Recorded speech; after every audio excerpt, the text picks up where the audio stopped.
ইশরাককে দক্ষিণ সিটির মেয়র পদে দেখতে অনড় সমর্থকরা। নগর ভবনে অবস্থান কর্মসূচি, ব্যাহত নাগরিক সেবা।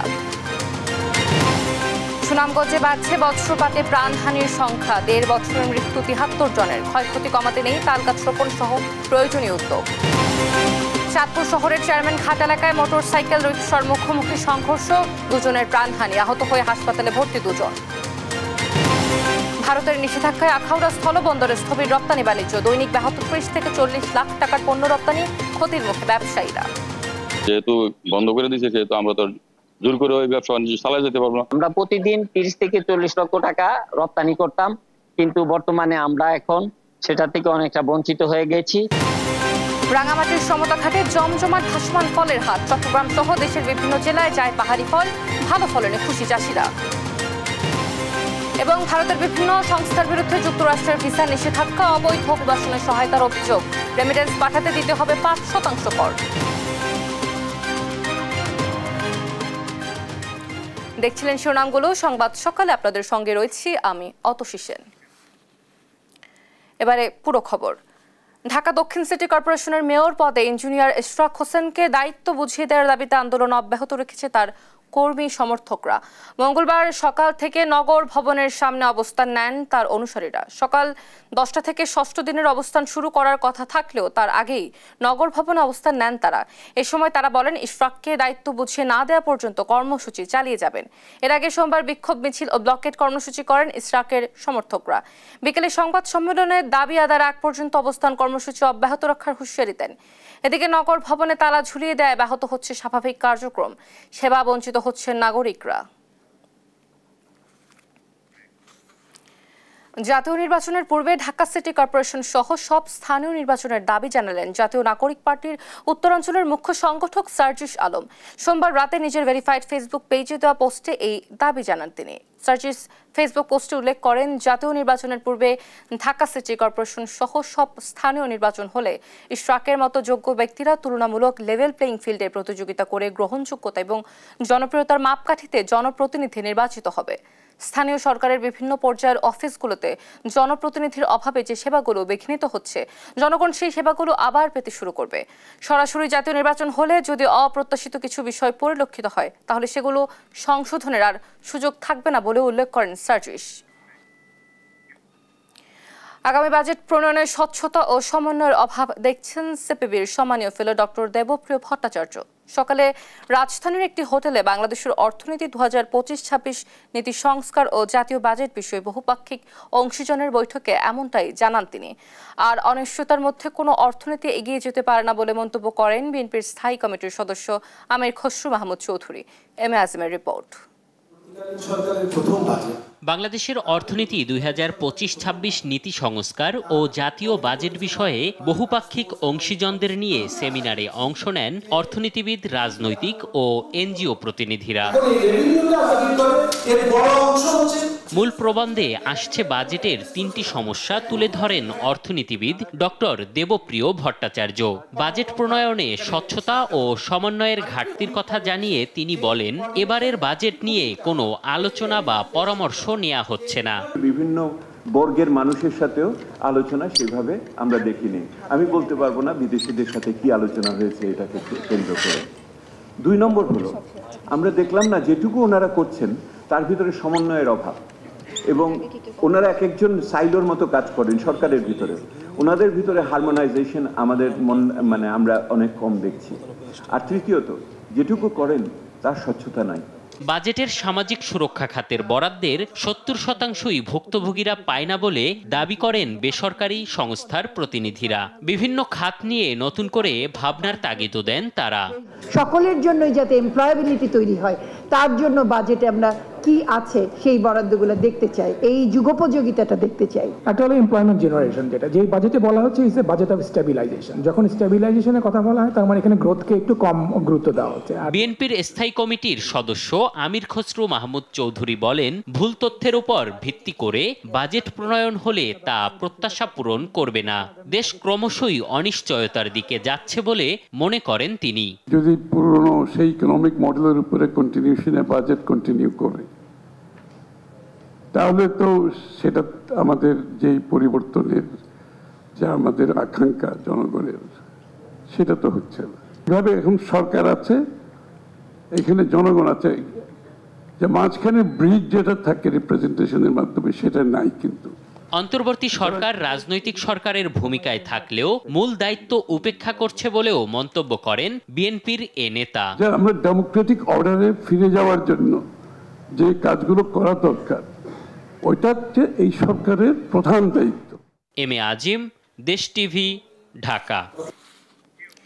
স্থলবন্দর দিয়ে 6টি পণ্য আমদানিতে ভারত সরকারের দেয়া নিষেধাজ্ঞায় ক্ষতির মুখে পড়েছে ব্রাহ্মণবাড়িয়ার আখাউড়ার স্থলবন্দরের রপ্তানি বাণিজ্য।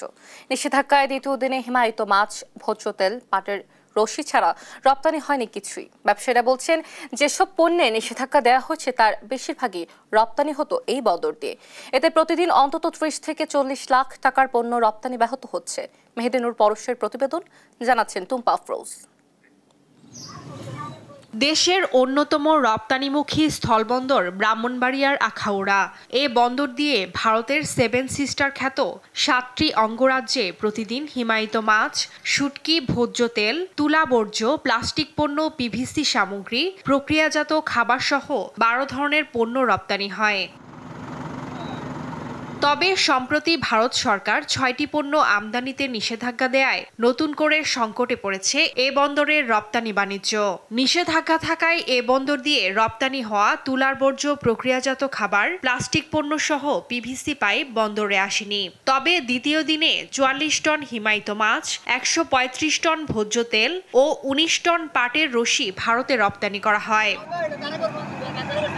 ব্যবসায়ীরা বলছেন, রপ্তানিতে গুরুত্বপূর্ণ ভূমিকা রাখা এসব পণ্য নিষেধাজ্ঞার আওতায় থাকায় প্রতিদিন 30 থেকে 40 লাখ টাকার রপ্তানি আয় কমেছে। এতে ক্ষতির মুখে ব্যবসায়ীরা। আমাদের তো আসলে আর কোনো কিছু করার ব্যবস্থা নেই, যেহেতু বন্ধ করে দিয়েছে, সেহেতু আমরা তো জোর করে ওই ব্যবসা চালিয়ে যেতে পারবো না। আমরা প্রতিদিন 30 থেকে 40 লক্ষ টাকা রপ্তানি করতাম, কিন্তু বর্তমানে আমরা এখন সেটা থেকে অনেকটা বঞ্চিত হয়ে গেছি। যেগুলা বিধি নিষেধের আওতায় পড়ছে, আমাদের এই পোর্ট দিয়া এই পণ্যগুলোই বেশি দায়িত্ব। দ্রুত সময়ের মধ্যে দুই দেশের কূটনৈতিক পর্যায়ে এটা আলোচনা করে আমাদের এই রপ্তানিটাকে সচল করা। এতে নিষেধাজ্ঞার আওতায় থাকা পণ্য বন্দরে না আসায় রপ্তানি আয় কমার কথা জানান এই কর্মকর্তা। এই পোর্ট দিয়ে ভারতে 30 কোটি এক্সপোর্ট হচ্ছে, আর নিচে ভারতে নিষেধাজ্ঞার ফলে আগে যেতে প্রায় গাড়ির সংখ্যা অর্ধেকে নেমে আসছে।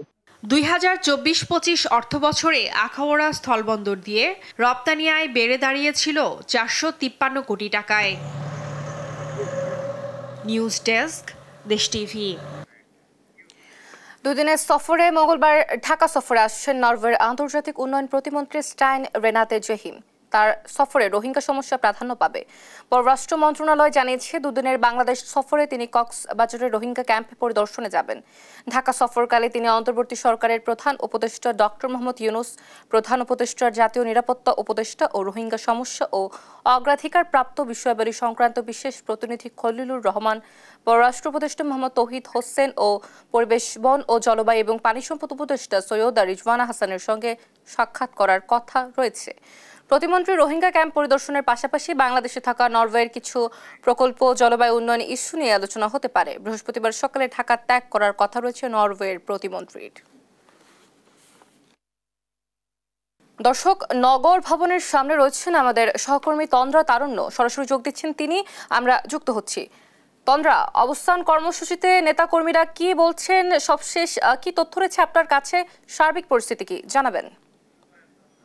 আমাদের মাঝে এই মুহূর্তে সবুজ বাক্তানা যুবদল আজকে ষষ্ঠ দিনের মতো ইশরাক যারা রয়েছেন, ইশরাক সমর্থক যারা রয়েছেন, তারা কিন্তু আজকে ষষ্ঠ দিনের মতো অবস্থান কর্মসূচি তারা পালন করবেন এবং গতকালকে কিন্তু তারা ব্লকেট কর্মসূচি পালন করেছিলেন এবং কালকে নগরবাসীর ব্যানারে কিন্তু তারা বলেছিলেন, আসলে সংবাদ সম্মেলন করে তারা জানিয়েছিলেন যে তারা আজকে সকাল 10টা থেকে বিকেল 5টা পর্যন্ত অবস্থান কর্মসূচি তারা পালন করবেন এবং সেই জের ধরে বা সেই সূত্র ধরে কিন্তু আজকে সকাল সকাল থেকে আমি যদি বলি নগর ভবনে কিন্তু ষষ্ঠ দিনের প্রস্তুতি চলছে এবং এখন কিন্তু সকাল এই 9টা থেকে আমরা যেটা দেখতে পেরেছি যে আসলে এখানে যারা রয়েছেন তারা এখন এখানে আছেন এবং তারা এখানে নগর ভবনের মেইন ফটক বা মূল ফটকের সামনে কিন্তু তারা এখনো রয়েছেন। কালকের মতো আজকেও এখানে ট্রাকের মধ্যে স্টেজ সাজানো হয়েছে এবং এখানে এই সকালে আসলে আমরা দেখছি যে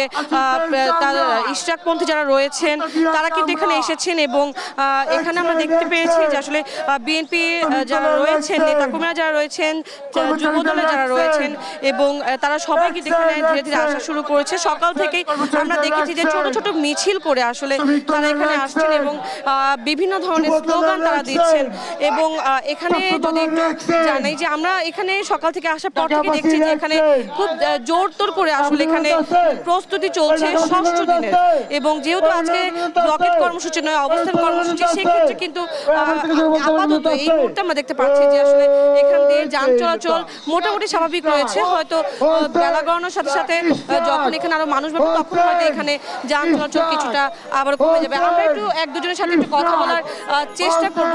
ভাইয়া, আজকের যে কর্মসূচি আসলে আজকে তো ষষ্ঠ দিনের কর্মসূচি, তো আজকের এই কর্মসূচি আপনাদের কি নেক্সট কোনো কর্মসূচি কি যাবে বা কি করবেন নেক্সটে যদি আপনাদের দাবি পূরণ না করা হয় সেক্ষেত্রে? দেখুন, আদালতের রায় ইশরাক হোসেন মেয়র, জনগণের রায়েও ইশরাক হোসেন মেয়র।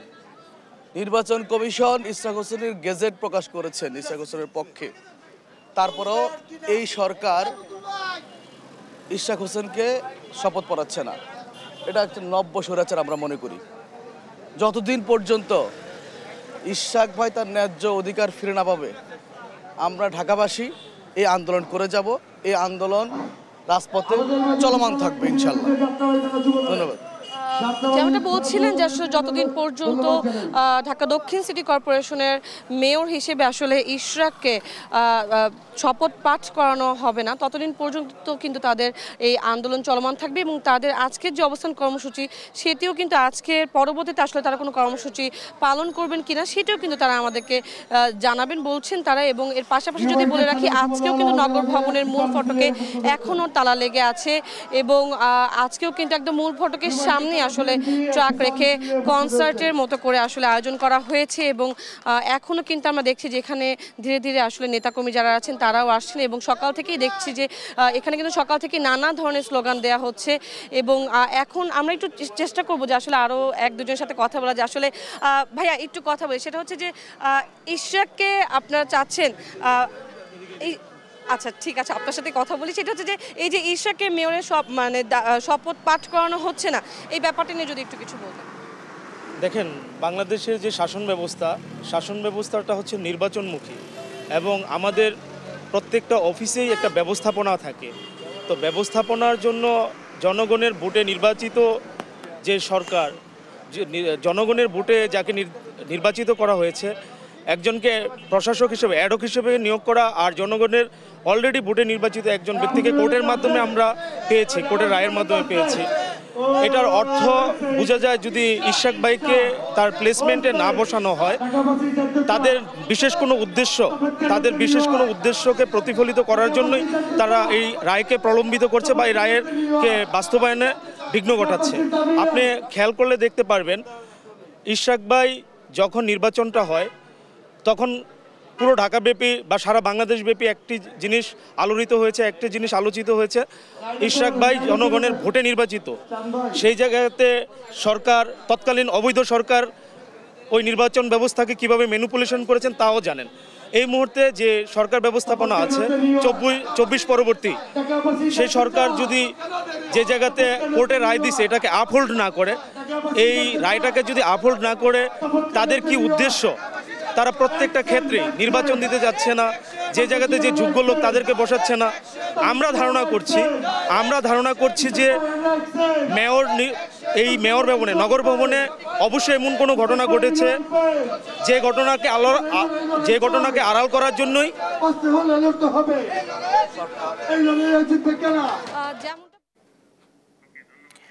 তন্দ্রা, ধন্যবাদ আপনাকে। দর্শক, নগর ভবনের সামনের সর্বশেষ পরিস্থিতি জানাচ্ছিলেন আমাদের সহকর্মী তন্দ্রা তারুণ্য। সুনামগঞ্জের হাওড় অঞ্চলে ধান কাটতে ও জলাশয়ে মাছ ধরতে গিয়ে বজ্রপাতে প্রতি বছর মারা যান অসংখ্য মানুষ। বছরের এপ্রিল থেকে জুলাই মাস পর্যন্ত বজ্রপাতে মৃতের সংখ্যা সবচেয়ে বেশি থাকে। গত 1.5 বছরে এ জেলায় বজ্রপাতে মারা গেছেন 73 জন। তবুও বজ্রপাতে প্রাণহানি কমাতে কোনো উদ্যোগ নেই, সহায়তা পাচ্ছে না হতদরিদ্র পরিবারগুলো। সহকর্মী শাহবাজ উদ্দিন মান্নার পাঠানো তথ্য ছবিতে জানাচ্ছেন অঙ্কন চৌধুরী। সুনামগঞ্জের হাওরে নারী পুরুষ ও শিশু কিশোর সবাই ধান শুকাতে ব্যস্ত। বৈশাখের রোদে তারা ত্রিপাল ও খলার মাটি ব্যবহার করে ধান শুকান। জেলার প্রায় 137টি হাওরের চিত্র একই। কৃষক পরিবারগুলো সকাল থেকে মরাখলায় ধান শুকাতে আসে। বজ্রপাতের পূর্বাভাস না পাওয়ায় কৃষক পরিবারগুলো আকাশের রং দেখে আন্দাজে মাঠে কাজ করে। ঝড় বৃষ্টিতে তারা খড়ের ছাউনি বা আইলে আশ্রয় নেয়, যা নিরাপদ নয় মোটেও। শ্রমিকরা কোনো সুরক্ষা ছাড়াই মাঠে কাজ করে। প্রতি হাওড় লোকালয় থেকে 5 থেকে 10 কিলোমিটার দূরে ঝড় বৃষ্টিতে আশ্রয়ের অভাবে শ্রমিকরা বিপদে পড়ে। মাছ ধরতে গিয়ে জেলেরা বজ্রপাতে মারা যায়। গরু চড়াতে গিয়েও রাখালদের মৃত্যু হয়। গত 16 বছরে অবাস্তব প্রকল্প যেমন তালের বীজ রোপণ, বাসদণ্ড স্থাপন আর কিছু আশ্রয় কেন্দ্র নির্মাণে অর্থ অপচয় হয়েছে। কৃষকদের দাবি এসব উদ্যোগ তাদের কোনো ধরনেরই কাজে আসেনি। খের মাথা দিয়া জকইরা তিনি মানে জান বাঁচাই কাদা ফেললে আর কিতা করবা, অনেক দানের মাছ আমরা যাইনি। সব এখন টাকা রাখি করে দল হইলা দল হয়ে একখানে বস কাম করলে মেঘের মাঝে হই বৃষ্টি মেঘ বাদল হইলে টাটা টুটা মারে, মানুষ প্রত্যেক বছরের 2-4 টাটায় মরে। ঠাডা হইরা মানুষের ক্ষতি হয়, গরু বাছুর হাইরে হাসে তা গরু বাছুর তো ক্ষতি হয়, গরু বাছুর উপরে। তবে এ ধরনের প্রকল্প গ্রহণ অত্যন্ত ব্যয়বহুল এবং সময় সাপেক্ষ ব্যাপার বলে জানান জেলা প্রশাসক। আমাদের ত্রাণ ও দুর্যোগ ব্যবস্থাপনা মন্ত্রণালয় থেকে জানানো হয় যে যেটা দেয়া হচ্ছে যে মানে অ্যারেস্টর, লাইটনিং অ্যারেস্টর, সেটার ক্যাপাসিটি খুব কম, খুব অল্প জায়গার মধ্যে এটার কাভারেজ, এবং এটা অত্যন্ত ব্যয়বহুল। আমার একটা হাওরের মোটামুটি আয়তন, গড় আয়তন আমার বিশ্বাস যে 20 থেকে 25 বর্গ কিলোমিটার। তাই এর মধ্যে অনেক এই ধরনের বজ্র নিরোধক দণ্ড লাগবে, যেটা মানে অ্যাফোর্ড করা সরকারের পক্ষে হয়তো সময়সাধ্য ব্যাপার। প্রতি বছর বজ্রপাতে প্রাণ হারাচ্ছে অসংখ্য মানুষ, তবুও নিরাপত্তায় নেই কোনো ধরনের কার্যকরী পদক্ষেপ। তাই দ্রুত কার্যকরী পদক্ষেপ দেখতে চান হাওরবাসী। নিউজ ডেস্ক, দেশ টিভি। নেত্রকোনার হাওড় অঞ্চলে ধান কাটতে ও জলাশয়ে মাছ ধরতে গিয়ে বজ্রপাতে প্রতি বছর মারা যান অসংখ্য মানুষ। তবে বজ্রপাতে প্রাণহানি কমাতে নেওয়া হয়নি কোনো উদ্যোগ। এ নিয়ে জানাতে সরাসরি যোগ দিচ্ছেন আমাদের সহকর্মী জিয়াউর রহমান জিয়া। আমরা যুক্ত হচ্ছি। জিয়া, বজ্রপাতের প্রাণহানি ও ক্ষয়ক্ষতি কমাতে কোনো উদ্যোগ রয়েছে কিনা?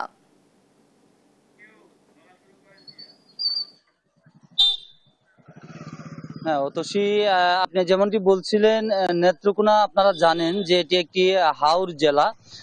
এই জেলায় কিন্তু প্রতি বছর বিশেষ করে এপ্রিল এবং মে মাসে বজ্রপাতে এই হাওড়াঞ্চলের মানুষ কিন্তু তাদের প্রাণহানি ঘটে থাকে। তো আমরা জেলার যে ত্রাণ ও দুর্যোগ ব্যবস্থাপনা কর্মকর্তা রয়েছেন তাদের সঙ্গে আমরা কথা বলেছি, জেলা প্রশাসকের সঙ্গে কথা বলেছি। তারা আমাদেরকে যেমনটি জানিয়েছেন যে গত 5 বছরে কিন্তু নেত্রকোনা জেলায় 1/2 মানুষ কিন্তু তারা এই বজ্রপাতে প্রাণ হারিয়েছেন। আমি যদি একটু এবছরের চিত্রটা জানাতে চাই, এবছর গত এপ্রিল মাসে এবং মে মাসেই কিন্তু 9 জনের মতো মানুষ বজ্রপাতে তারা প্রাণ হারিয়েছেন। এর মধ্যে বেশিরভাগ মানুষ মারা গিয়েছেন নেত্রকোনার যে হাওড়াঞ্চল রয়েছে, বিশেষ করে হাওরের 3টি উপজেলা খালিয়াজুরি, মোহনগঞ্জ, মদন এবং দুর্গাপুর কলমাকান্দা এলাকায় কিন্তু এসব মৃত্যুর ঘটনা ঘটেছে। তো এই যে বজ্রপাতে যে পরিবারের কর্মজীবী মানুষ, বিশেষ করে যারা মারা গেছেন তাদের মধ্যে বেশিরভাগই কিন্তু কৃষক।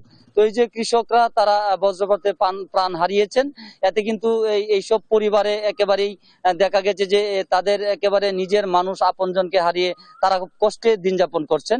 তো এই বিষয়ে আমরা জেলা প্রশাসনের কথা বলেছি। তারা বলেছেন যে এই বজ্রপাতে প্রাণহানি প্রতিরোধে তারা কিন্তু জেলায় আশ্রয়ন প্রকল্প এবং বজ্র নিরোধক যে দ্বন্দ্ব সেসব স্থাপন করবেন। পাশাপাশি বজ্রপাত যাতে কমে আসে, ফেরানো যায়, সেজন্য কিন্তু জেলার বিভিন্ন জায়গায় তাল গাছ রোপণ করবেন বলে আমাদেরকে জেলা প্রশাসক জানিয়েছেন। তো সর্বশেষ হচ্ছে যে এখন আকাশে মেঘ দেখলেই কিন্তু নেত্রকোনার মানুষ আসলে ঘর থেকে বের হচ্ছেন না। তারা যখন ঝড় বৃষ্টি হয়, বজ্র বৃষ্টি হয়, তখন কিন্তু তারা ভয়ে ঘর থেকে বের হন না, হাওরে কাজে বের হন না। তো সকলের দাবি, হাওরবাসীর দাবি, এই বজ্রপাত প্রতিরোধে অচিরেই সরকার হাওড়াঞ্চলের মানুষের জীবন রক্ষায় দৃষ্টি দেবেন এবং তারা বজ্রপাত প্রতিরোধে এগিয়ে আসবেন। এই ছিল আমার কাছে নেত্রকোনার বজ্রপাত নিয়ে সর্বশেষ তথ্য। জিয়া, ধন্যবাদ আপনাকে। দর্শক, নেত্রকোনায় বজ্রপাতের প্রাণহানি কমাতে আসলে কোনো উদ্যোগ নেওয়া হয়নি, সে বিষয়ে জানাচ্ছিলেন আমাদের সহকর্মী জিয়াউর রহমান জিয়া। প্রয়োজন নেই, তবু নির্মাণ করা হচ্ছে ব্রিজ। প্রায় ৪২ লাখ টাকা ব্যয় তৈরি হচ্ছে এক একটি ব্রিজ, যা ব্যবহার করবেন মাত্র কয়েকজন ব্যক্তি। এমন একটি ব্রিজ নির্মিত হচ্ছে পঞ্চগড়ের তেঁতুলিয়া উপজেলার মণ্ডলপাড়া এলাকায়। স্থানীয়রা বলছেন এটি সম্পূর্ণ অপ্রয়োজনীয় একটি প্রকল্প, আর প্রশাসন বলছে ঠিকাদার পুরো টাকা তুলে নেয়ার এর নির্মাণ কাজ বন্ধ করা সম্ভব নয়। সহকর্মী রাশেদুজ্জামান বাবুর পাঠানো তথ্য ছবিতে জানাচ্ছেন অঙ্ক চৌধুরী। পঞ্চগড়ের তেঁতুলিয়া উপজেলার তিনরাইহাট ইউনিয়নের মাগলপাড়া এলাকায় ত্রাণ ও দুর্যোগ মন্ত্রণালয়ের অর্থায়নে তৈরি হচ্ছে একটি ব্রিজ। ব্যয় প্রায় ৪২ লাখ টাকা, কিন্তু এলাকাবাসীর অভিযোগ বাস্তবে এই ব্রিজের কোনো প্রয়োজন নেই। যে স্থানে ব্রিজ নির্মাণ করা হচ্ছে সেখানের এক পাশে আইল থাকলেও অপর পাশে নেই কোনো রাস্তা, অর্থাৎ ব্রিজটি বাস্তবে ব্যবহারযোগ্যই নয়। নেই কোনো প্রকল্প বোর্ড, ঠিকাদারি প্রতিষ্ঠানের নাম, কাজের সময়সীমা কিংবা ব্যয়ের রসিদ বিবরণ। স্থানীয়দের অভিযোগ মাত্র কয়েকজন প্রভাবশালী ব্যক্তির স্বার্থেই এই প্রকল্প হাতে নেওয়া হয়েছে। সাধারণ মানুষ এই সুবিধা থেকে বঞ্চিত থাকবে বলে আশঙ্কা করছে তারা। ব্রিজ হচ্ছে, এক পাশে রাস্তা আছে, এক পাশে রাস্তা নাই। ব্রিজ হলে কিছু ফসল আনা নেয় সুবিধা হবে ঠিকই, তবে সেটা মাত্র কয়েকজন ব্যক্তির জন্য, সাধারণ মানুষের তেমন উপকার হবে না। এই যে একটা টলি পার হবে কিংবা এই যে মালামালগুলো মাথায় করে নিয়ে আসবে, ভ্যানে করে নিয়ে আসবে, এই ক্যানেলটা শুধু এই পানিটা বর্ষাকালে তো পানি ভরে যায়, এই জন্য ৮ মাসে আবার তো নিচ দিয়ে নামা চলাফেরা করতে পারে। ব্রিজটা হোক, ও পাশে রাস্তা আমরা দিব ইনশাল্লাহ। আর এই পাশে রাস্তার তো জমি অধিগ্রহণ করা আছে, আরো কিছু হয়তো আমাদেরকে মাটি ভরাট করতে হবে যদি আমরা ট্রলি দিয়ে ধান বা অন্যান্য ফসল দিয়ে আনতে চাই। বৃষ্টির কাজ এখন বন্ধ করা সম্ভব নয়, কারণ প্রায় পুরো টাকায় উত্তোলন করে নিয়েছে ঠিকাদারি প্রতিষ্ঠান। তবে ঊর্ধ্বতন কর্তৃপক্ষকে অবহিত করা হয়েছে বলে জানান উপজেলা নির্বাহী অফিসার। অনেক আগের প্রকল্প, সরকারি অর্থ ব্যয় ইতিমধ্যে হয়ে গেছে, এখানে কিছু টাকা শুধুমাত্র অবশিষ্ট আছে, যেটা কাজ শেষে যিনি ঠিকাদার তিনি পাবেন। এই পর্যায়ে এসে প্রকল্প থামানোর কোনো সুযোগ নাই। আমাদের উপজেলা পর্যায়ে আর কি আমরা চেষ্টা করতেছি এটাকে কিভাবে সচল করা যায়। জনগণের করের টাকায় গড়ে উঠেছে এমন প্রকল্প যা উপকারে আসবে শুধুই গুটি কয়েকের, তাই প্রয়োজন নয়, প্রভাবই যেন প্রকল্পের মাপকাঠি হয়ে দাঁড়িয়েছে এখানে, এমনটাই ধারণা স্থানীয়দের। নিউজ ডেস্ক, দেশ টিভি। রাঙামাটির হাট বাজারগুলো এখন নানান মৌসুমি ফলে ভরপুর। আম, কাঁঠাল, লিচু, আনারসের গন্ধে চারদিকে মমো করছে। কীটনাশক মুক্ত হওয়ায় দেশের বিভিন্ন জায়গায় রাঙামাটির মৌসুমি ফলের ব্যাপক চাহিদা রয়েছে। ভালো ফলনে হাসি ফুটেছে চাষির মুখে, তবে দাম নিয়ে আছে হতাশা। সহকর্মী মিশু মল্লিকের তথ্য ছবিতে জানাচ্ছেন সালমা জাহান। ভোর হতেই রাঙামাটির বনরূপার সমতা ঘাটে ভিড়তে শুরু করে একের পর এক ইঞ্জিন চালিত নৌকা। পাহাড়ি এলাকা থেকে বিভিন্ন ধরনের মৌসুমি ফলমূল নিয়ে আসে স্থানীয়রা, আর ঘাটে তরি ভিড়তেই পাইকারদের দরদামে বিক্রির পর্ব শুরু হয়। দরাদরি শেষে নৌকার পণ্যের ঠাঁই হয় ট্রাকে, আর সেই ট্রাক চলে যায় চট্টগ্রাম সহ দেশের বিভিন্ন জায়গায়। জেলা কৃষি সম্প্রসারণ অধিদপ্তরের তথ্য মতে এবার জেলায় ৩,৬২৮ হেক্টর জমিতে আম, ৩,৩৭৩ হেক্টর জমিতে কাঁঠাল, ১৯,০০৩ হেক্টর জমিতে লিচু ও ২,৫৩৭ হেক্টর জমিতে আনারস চাষ হয়েছে। ভাসমান হাটের নৌকাগুলোর মধ্যে বেশিরভাগ দখল করে আছে জাতীয় ফল কাঁঠাল, রয়েছে আমও। বাগান মালিকরা জানান এবছর কাঁঠাল ভালো উৎপাদন হলেও বাজারে দাম একেবারেই নেই বললেই চলে। এগুলো তো দাম পাওয়া যায় না এখানে, নতে এই বাজারে একটু কমছে আর কি, ৩০ টাকা ৩৫ টাকা ২৫ টাকা এই ধরনের বেচাকেনা চলতেছে। এগুলোর দাম একবার নাই, ২০ টাকা ৩০ টাকা ১৫ টাকা ১০ টাকা এইরকমই বিক্রি করে। এদিকে ফলের দাম এবার বাড়তির দিকে বলছেন পাইকাররা। তো এখানে মাল ভালো আছে, জিনিসটা ভালো আছে, পূর্ণ ভালো, মানে মালটা একটু ভালো, সুন্দর পরিবেশ ভালো দেখে আমরা এখানে আসি। আমি ছোট থেকে ব্যবসা করি, মূলত এখান থেকে মাল নিয়ে যাই। দাম এখানে মূলত বাইরে থেকে একটু এখানে কম, এই কারণে এখানে আসা, যাতে এখান থেকে কম দামে নিয়ে আমরা একটু বাইরে বেশি দামে বিক্রি করতে পারি। একাধিকবার বৃষ্টি হয়, এবার ফলের মান ভালো হওয়ার আশা কৃষি বিভাগের। পার্বত্য এলাকার মাটির বৈশিষ্ট্যের কারণে এখানে যতগুলি ফল হয় প্রত্যেকটা ফলই প্লেন ল্যান্ডের ফলের চেয়ে টেস্টে একটু উন্নত মানে ভালো। এই কারণে কিন্তু আপনার পার্বত্য এলাকার ফলের চাহিদা বাইরে একটু বেশি। এই বছর আম, কাঁঠাল, লিচু ও আনারস এই 4 মৌসুমী ফলের উৎপাদন লক্ষ্যমাত্রা নির্ধারণ করা হয়েছে 2,10,770 মেট্রিক টন। নিউজ ডেস্ক, দেশ টিভি।